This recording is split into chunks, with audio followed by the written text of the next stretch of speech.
Ang mga nagdaang buwan ay nagpaalala sa atin na kailangan natin paramihin ang pinagkukunan natin ng kuryente.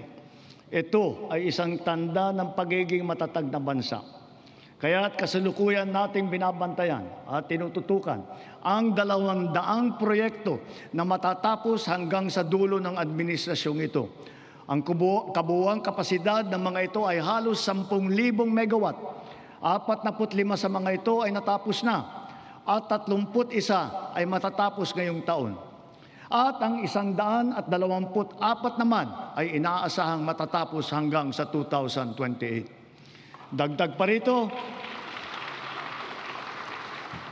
rito ang mahigit 1,700 megawatt na hatid ng mga proyekto para sa energy storage system na may kakayahang mag-imbak ng kuryente.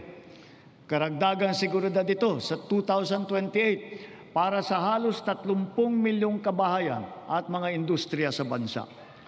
Ang mga proyektong ito ay napabilis ng dahil sa mga bagong patakaran at proseso na nagpapadali ng pagnegosyo dito sa ating bansa para sa mga Pilipino at dayuhang negosyante. Ngunit siyempre, mas pinapaghalagahan natin ang mga teknolohiya na hindi umaasa sa inaangkat na krudo na pinapaandar ng mga likas na yaman ng ating bansa tulad ng renewable at indigenous. Bukod sa ilang mga plantang pinapatakbo ng krudo, nakapagdagdag tayo ng mahigit 60 plantang pinapatakbo naman ng geothermal, solar, hydro at wind at saka ng biomass.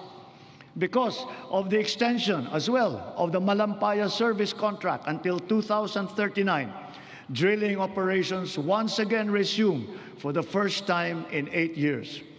What we have uncovered